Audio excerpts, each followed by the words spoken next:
தமிழ் செல்வியா, மதன் பின்னாடி சுத்திட்டு இருந்தேன்னு வையேன், முல்தானி மட்டி எடுத்து மூக்கிலேயே சொருவிடுவேன். நாள் முஞ்சத பண்ணா இந்தாடிமா, என்ன பத்தி தெரியாம அலையாத.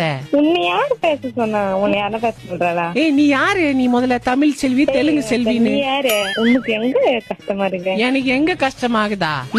அக்கில் அரிப்படுகுது எனக்கு இத கேட்கும் போது. நானே தெரியலன்னு சொல்லிட்டு டீசெண்டா பேசுறேன். என்ன பண்ணுவ தெரிஞ்சதுன்னா? தெரிஞ்சதுன்னா வேற மாதிரி பேசணும்னாலாம். டீசெண்டா பேசுற பொண்ணே இல்லனாலும். மதன் யாருன்னு நினைச்சுன்னு இருக்கிற? அவன் எவ்வளவு பெரிய மயிரா இருந்தா எனக்கு நீ பொண்ணா பையனா? நீ செம்மையா பேசுற. செம்மையா பேசுற நீ. பேசுற செம்மையா. மூக்க மிளகா பொடி போட்ட மாதிரி வச்சுக்கினே, போஸ்ட் கம்பத்துக்கு புடவை கட்டின மாதிரி இருந்துக்கினு வா, சிங்கிள்ஸ் வச்சுக்கலாமா? அவனுக்கு அவ்வளவு சீன்ல இல்ல. நான் ஆர்ஜே தீபக் பேசுற, ரேடியோல இருந்து. அவனுக்கு ஒரே நிமிஷம் கான்ஃபரன்ஸ் போட.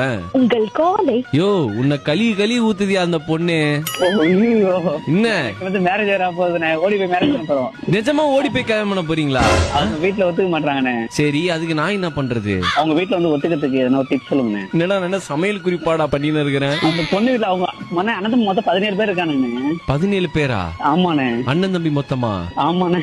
ஏமா தமிழ் செல்வி, உங்க ஒப்பாக்கு வேற வேலையே இல்லையாமா? அவளே பாக்கிறதுக்கு ஆம்பளை மாதிரி தானே இருப்பா.